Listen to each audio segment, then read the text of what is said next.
Thank you for joining us on another episode of Popcorn for Breakfast.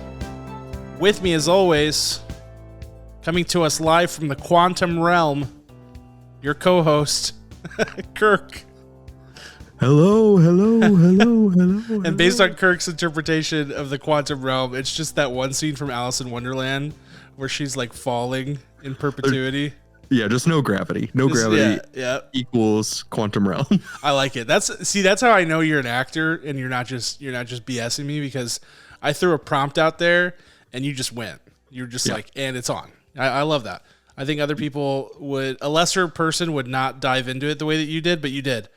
And I respect that. It's the yes and requirement. As much as I possibly can, I will do whatever you say. Yes, you have to. And I'm your other co-host, Cam. We are here to review a film. Let's just get down to brass tacks, Kirk. No, we're not going to beat around the bush. No. The reason we're here tonight is exactly what we teased in the last episode. We are going to review Ant-Man and the Wasp Quantumania, spoiler-free. So just to set the stage for you, we just crossed 1 a.m. here. Kirk and I have just returned from the movie theater. Yeah. And we are going to give our thoughts on this movie like 30 minutes after seeing it. So that's just to give you context of where we are at mentally. That is where we're at. So not stable. Not mentally stable. Too much caffeine. But that can be good or bad. I will say that I have given some of my worst scores in this exact set of scenarios, so that's just a little teaser for you there. We'll see. And some of my best. I gave the Suicide Squad like a bajillion points after we saw it really late at night one night, and I stand by that. So here we go. We're shot out of a cannon and ready to rock. All right. And there's nothing they can do about it. Absolutely nothing. So we're going to do this spoiler free. We truly are. We're not going to spoil anything that is not shown in the trailer. So if you are also avoiding trailers, maybe that's the one thing. Like if you're trying to avoid every single detail, don't listen. But if it's in the trailer, it's fair game. So that'll be the ground rules for this session. And then we'll follow up early next week with some deeper thoughts on this for those of you who went to go see the film, which we encourage you to do regardless of the scores that we give in this episode. Go see it for yourself. Make your own opinion. Let's get into it, Kirk. I'm going to start off with a quick synopsis, and then we will be off and running. You ready? I'm so ready. Here we go. Ant-Man and the Wasp Quantumania, or as I like to call it, Ant-Man and the Wasp Quantumania. Because there's Ant-Man in there. I don't know if anybody's told you this. Hold on, let it sink in. I know. Spell it out. Pick up the fragments of your skull from across the room and reassemble them after you just got that knowledge dropped on you. But basically, where we are at here in the timeline is as far forward as we know of in the MCU timeline, and Scott Lang is living his normal life when, he's got his family, he's got his nice blossoming relationship with Hope, everything's good. He's got his daughter, Cassie, who's all big and grown up after the events of the Avengers and the time skip and all of those things. And his daughter, Cassie Lang, creates a transponder, basically a two-way radio to the quantum realm. Antics ensue. The group gets sucked into the quantum realm, where, as you have seen in the trailers, they come face to face with the newest big bad in the MCU, Kang the Conqueror, who's played by Jonathan Majors. And that's basically the table dressings for this movie, table stakes. Well, that's where we start, and that's where we'll leave you for the synopsis. Yeah, I mean, Cassie looked a little bit different this time around. I didn't understand that, but different actor. Different actor. Yeah. Yep. A little bit of recasting. We're full of the wordplay tonight. Gosh, no, it's not good. This is a bad sign. We will only record at 1 a.m. going forward. We get very punny. We get very, very punny past a certain time in the evening, apparently. But yeah, so other than that, it's our regular gang of ant and bug based heroes with Paul Rudd and Evangeline Lilly and Michelle Pfeiffer and Michael Douglas and many others, and that's where we're at. Anything else, Kirk? That's all we can tell them right now. That's it. That's right. So let's start as we always do with the acting performances. I always think when you're talking about a movie like this and people are so into the world, talking about which acting performances you liked could tip your hand into how you felt about the movie or how the movie is, the general vibe. So we'll see if that's the case for anyone who's listening, but that was something that I was thinking about here. And it may ring true because I'm giving my Oscar and the Oscar goes to Mr. Jonathan Majors, newcomer to the MCU. He is playing Kang the Conqueror, as you saw in the trailers. He also, in the Loki series, plays He Who Remains, which is just another variant of Kang. But in this movie, we see him as a full-fledged villain. In many ways, this is his movie. I mean, you'd be hard-pressed to make an argument otherwise. Thanos didn't really get a big movie to set himself up. He kind of lurked in the shadows for a while, but this is Kang front and center, big bad against one of our lingering original heroes from the last few phases. So you got Ant-Man and the Wasp, two of our biggest sort of like legacy names that remain on the Avengers side.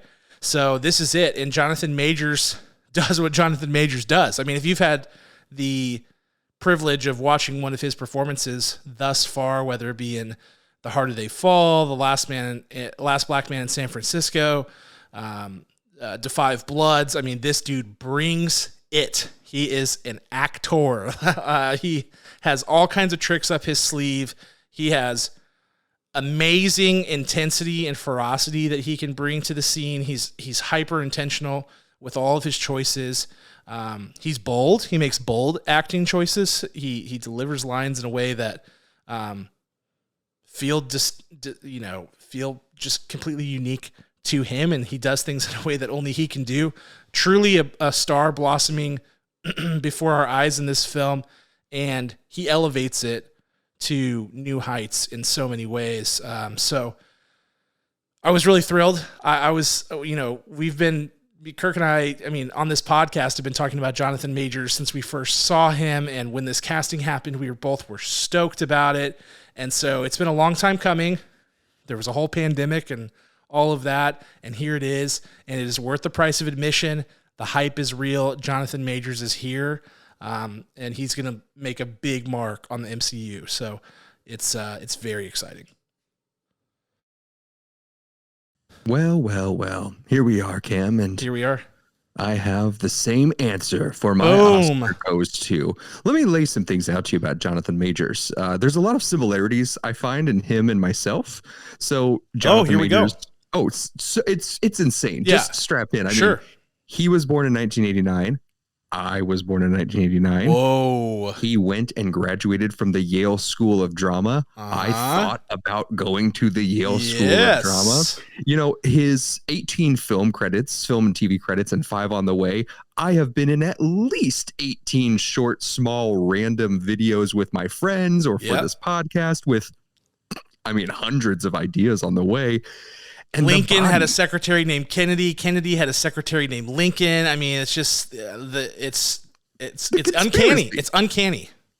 And the body. Let's talk about the body. I mean, I feel like it's like looking in a mirror. I mean, I could chisel up a little bit more, but I don't want to really scare anybody off. So those things make me really connected to him, and I thought that I should just express what I love about Jonathan Majors here today on the podcast. That being said, the challenge was steep. He wasn't scared of any of the requirements here. He had to have, when he signed the deal with Marvel, multiple fully fleshed out characters. We know Kang is a man in and out of time, and that we will see multiple facets of him with the same main objective, but different environments of nurture and survival. And man, is he specific. I absolutely love what he is doing. it is not only exactly what the audience wants, but it's also exactly what the audience cannot anticipate. Just when you think that he's going to zig left, he zags right. Just like that. It's pretty impressive. He's got a big toolbox that he can pull all of his tricks out of. And most of all, he is listening so carefully to his co-stars. Absolutely impressive. Jonathan Majors, it's because we're so alike. You get the Oscar tonight. That has to be it. I can't think of any other explanation. So thanks for breaking that down for us. I appreciate it. And you're just a pro's pro, Kirk, I have to say. Thank you.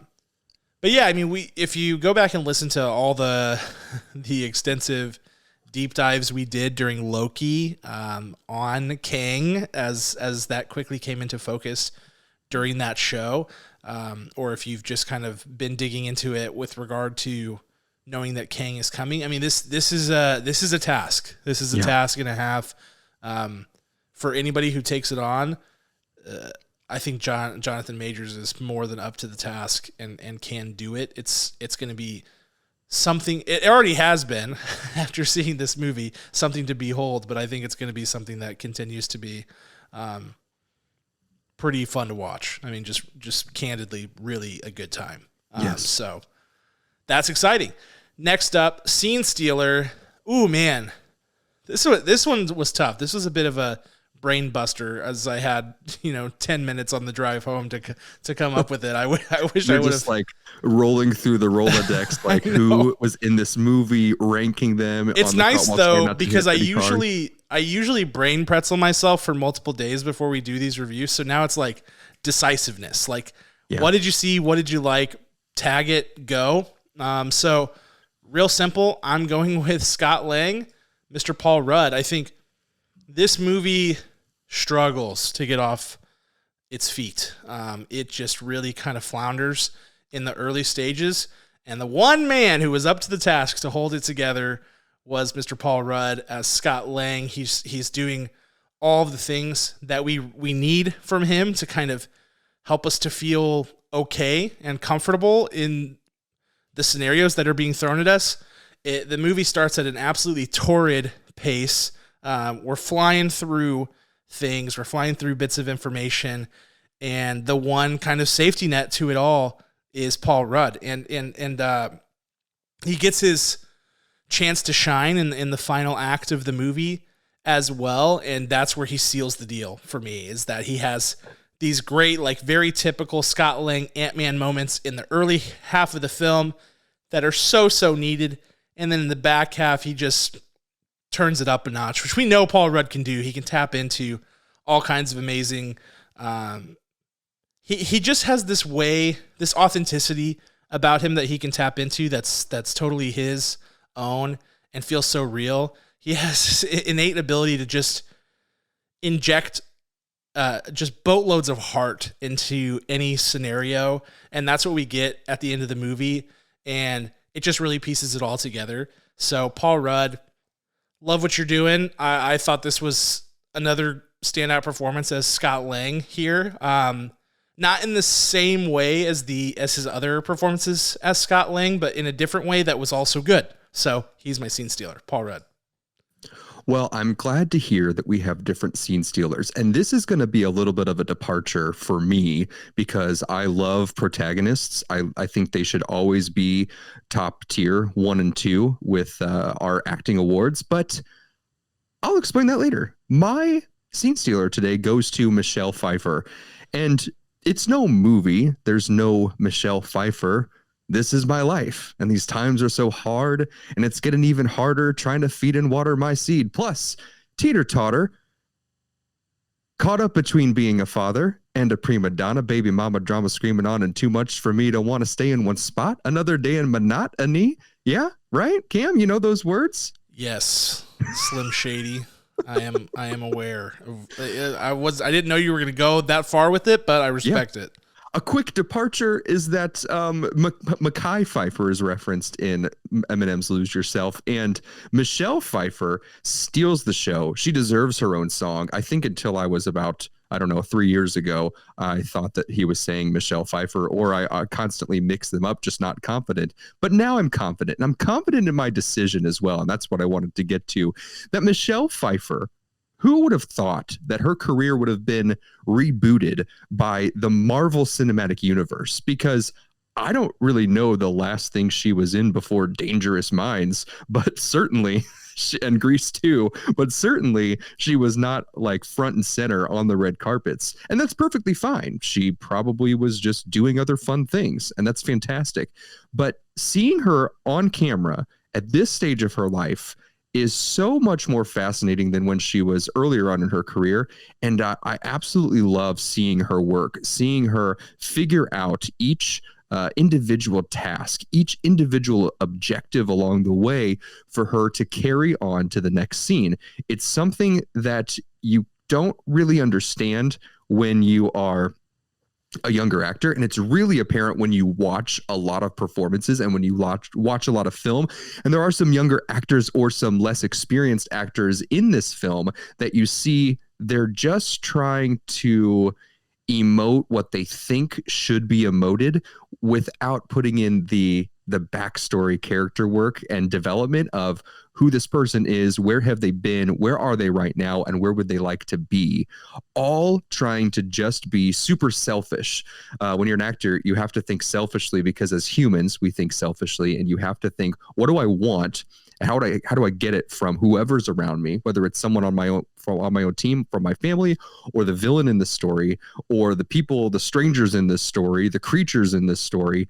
And Michelle Pfeiffer does that at an excellent pace. And I just got to give her the kudos. Bravo, Michelle Pfeiffer. Nice. I like it. I like it a lot. I thought about picking her. She has a great monologue in this movie that kind of coincides with some really great scene work with her. That really is the turning point for the film. For me, it's the point where the movie turns the corner, finds what it is, and becomes something altogether different. And she is sort of the catalyst for all that. So I like that pick a lot. Okay, let's get into the production. Let's talk about the dang thing and what we liked and what we didn't like. Let's start with what we liked, which is called Showstopper. We'll talk about what from this movie blew us away. What was the iconic piece of it? I think for me, and I hate to be banging the same drum, but I think the villain work is really solid here. And I think, and this is something unique to Marvel, I think what this movie does really well is how it ties into the other films in the MCU. I think where we've been at with the Marvel Cinematic Universe throughout Phase 4 has kind of been this teeter-tottering, like, where are we at? What's important? What's not? There's all these blending styles, all of these different character choices and character trajectories that are changing, overlapping, whatever. And this movie was the first thing, really since, I don't know, Loki, that felt like, okay, this is where things are at. This is where we are going.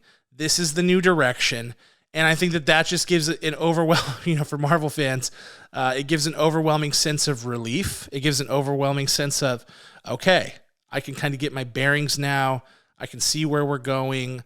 That's where you want to be, kind of, in these universes. And it's weird because it's kind of counterintuitive, because I actually think that as a film, as a piece of art, it suffers because of that.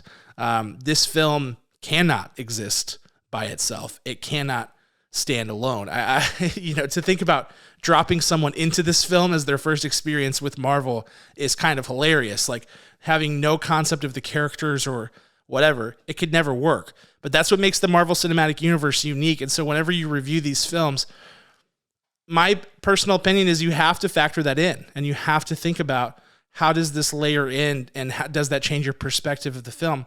And I think it absolutely has to, and that's what this movie does really well. I view this movie as a Kang movie.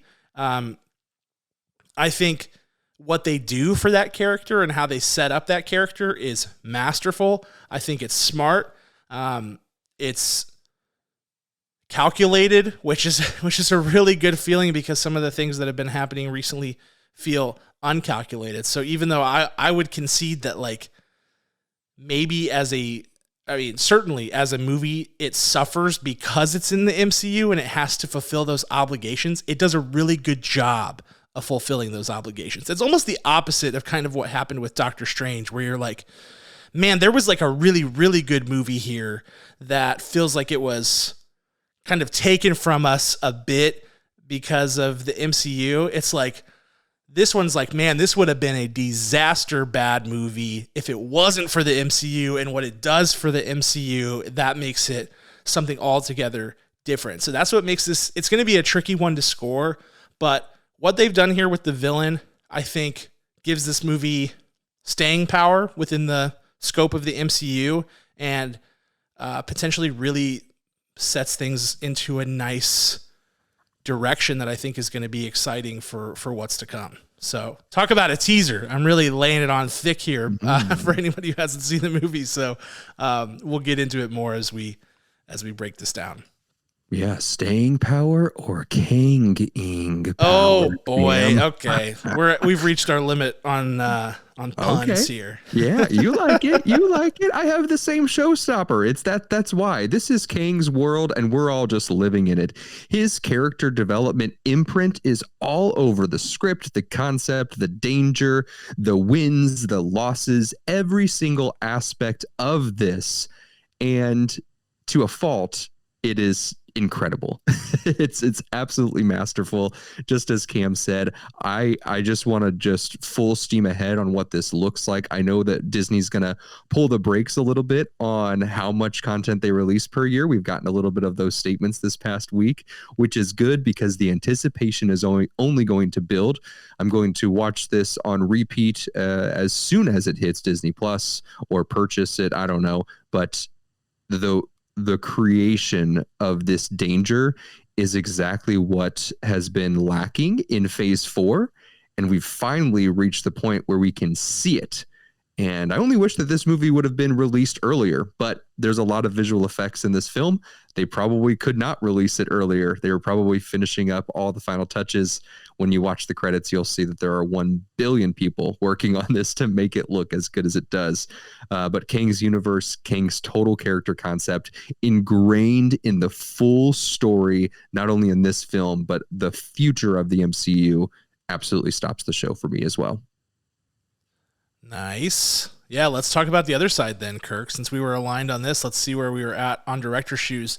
This is where it gets really tricky. I would say you could almost describe this movie as a disaster piece in some ways, because it's just like it's not a perfect film. It has, in my opinion, loads of errors, particularly in the first half. And I think for me, the pacing is the thing that really does this movie in whenever you think about just it as a film.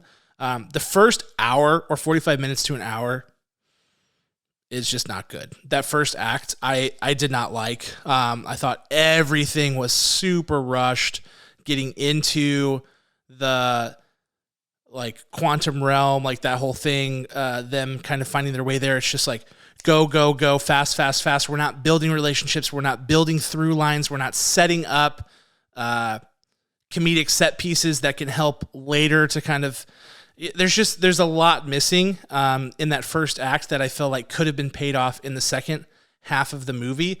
But once it does hit its stride, it's in a good place. But then it's like we screech the brakes. It's like, okay, we've reached our destination. And now let's talk about all of the different things and all of these side characters and all of this stuff that's going on.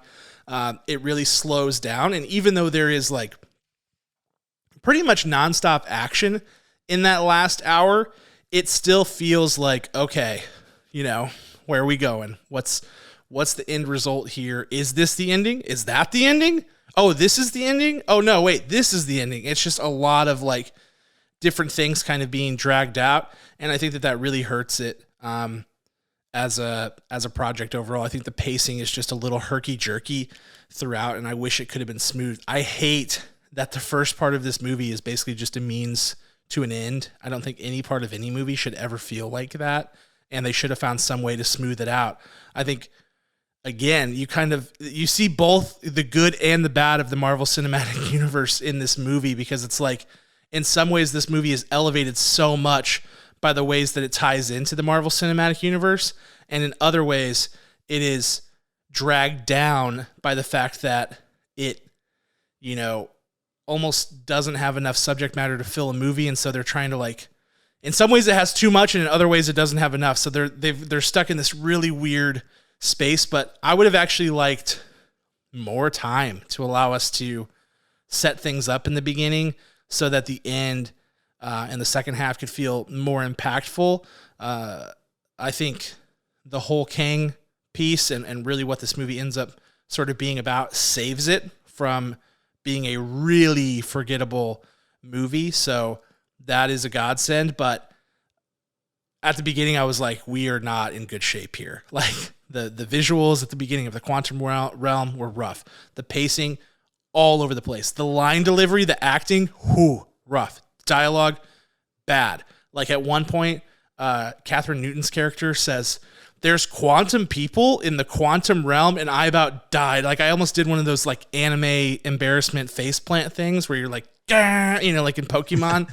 And that wasn't the only bad line and bad delivery. There was a lot of that going on in the first, like, 45 minutes of this movie, and I was just like, please make it stop. Please let things get better. And then they do, and that's great. But it's bumpy, The night is darkest just before the dawn kind of thing going on here. So that's my director's shoes. Well, my director's shoes, I will keep brief, because when we dive into this, I want to say the exact same things, but in greater detail. But, I wanted to really put something out there, is that for our listeners, make sure you go check out our YouTube channel, because I'm literally going to put on what I'm going to deem my director's shoes. So hold on. Trying not to. It's like a slipper. Yes, they're absolutely my slippers. They are a little smelly. Thank goodness there's no smell-o-vision on this podcast. Smell-o-vision. Okay, I can officially tell you my director's shoes.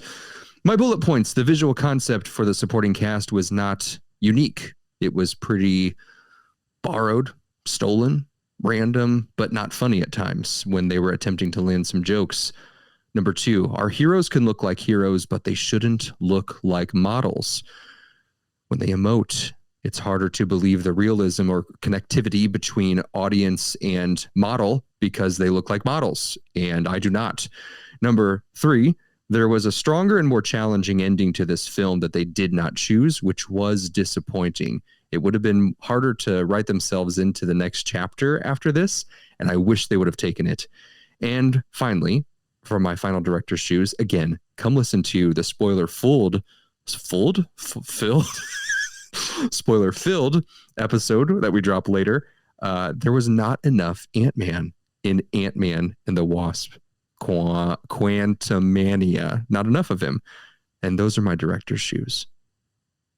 Not enough Ant-Man. Let's talk about not enough the Wasp. This has been a chronic issue for this character. I'm starting to be like, who did you insult, Evangeline Lilly? Like, what is going on here? Because it's just, it's bad.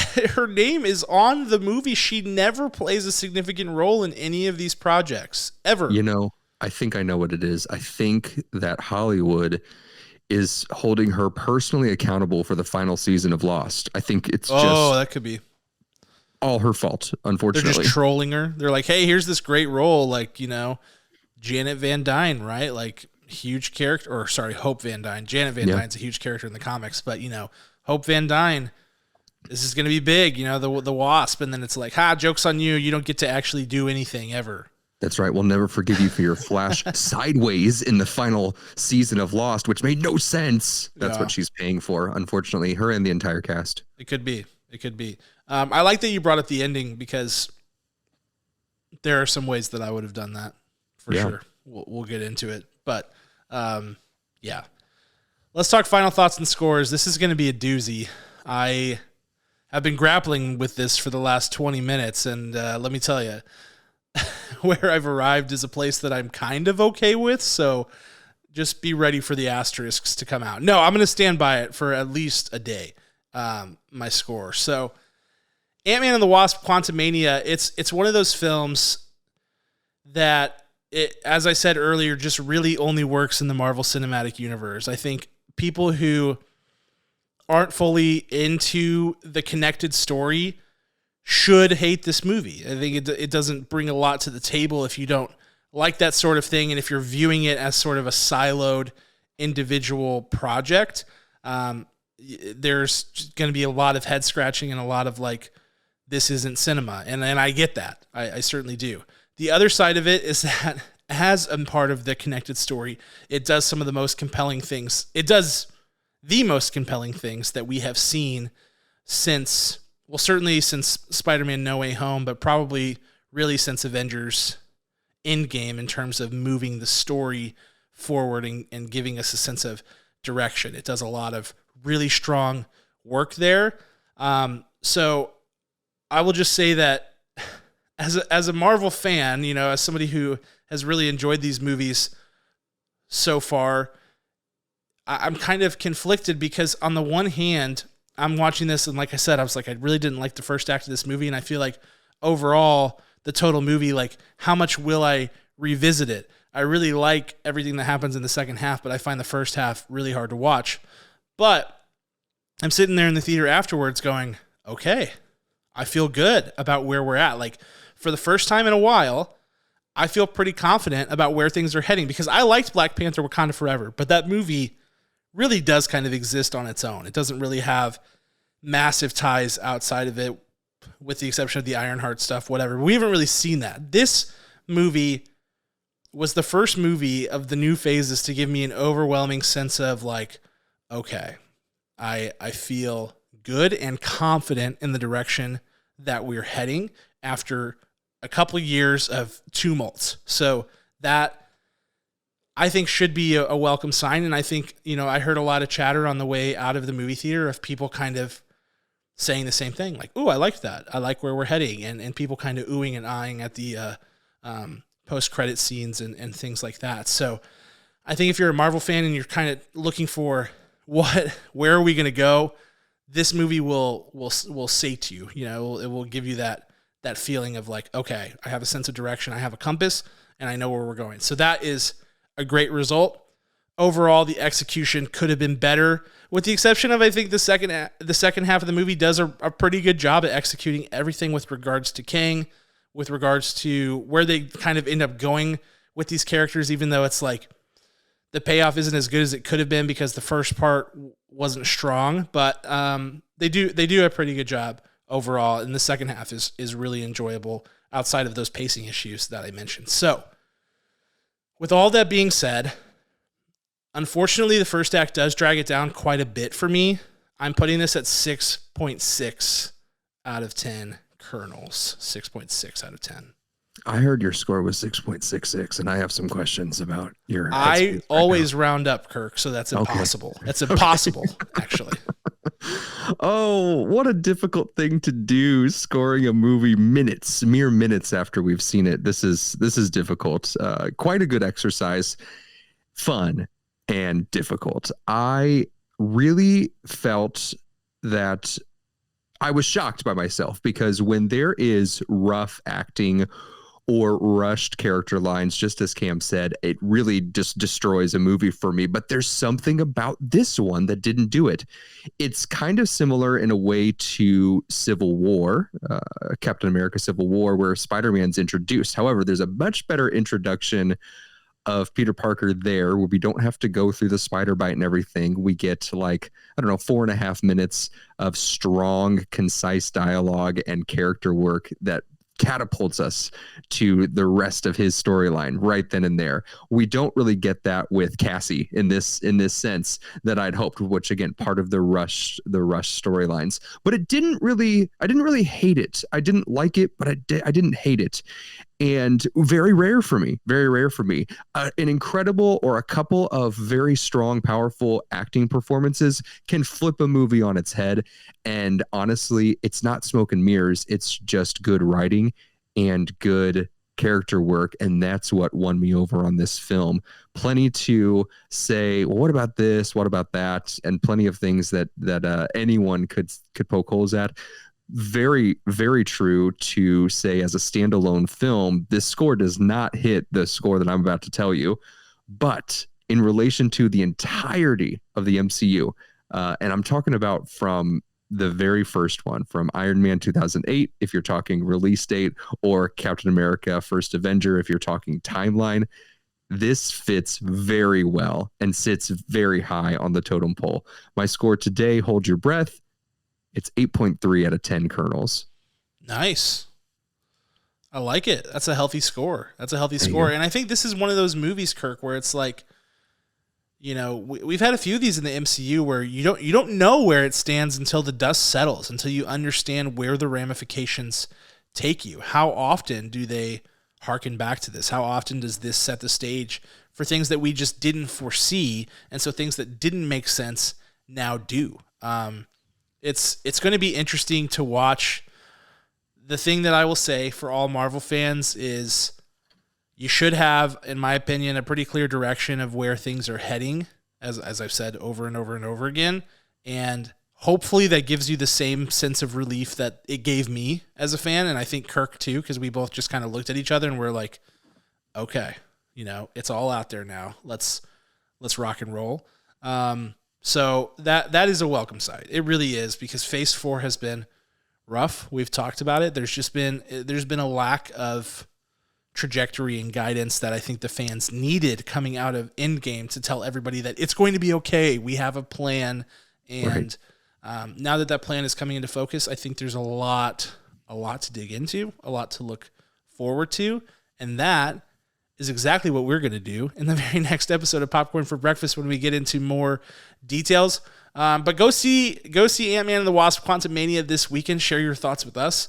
Kirk and I, before seeing the movie, with any Marvel movie, you get bombarded with all of these like embargoed reviews that come out beforehand. That's like you can't avoid it. And so there were tons of mixed opinions. Even, you know, me and Kirk's opinions are obviously pretty mixed here. There's a lot going on here to react to, and it's going to hit everybody differently. So I'm excited to have the conversation. Please share your thoughts with us on social media, Discord, wherever you see fit. I just want to get into it, and there's so much we can discuss now that this is here, and we're ready for it. So hopefully you enjoyed this spoiler-free review, and hopefully you get to go see the movie so we can get into it more next week. Thank you guys so much for listening. As always. Kirk's getting sucked back into the quantum realm. And that's our cue to give a special thanks to our executive producer, Ryan Spriggs, as well as the band Rhetoric, who created our original music. Thank you guys so much for listening, and we will see you next week. Talk to you then.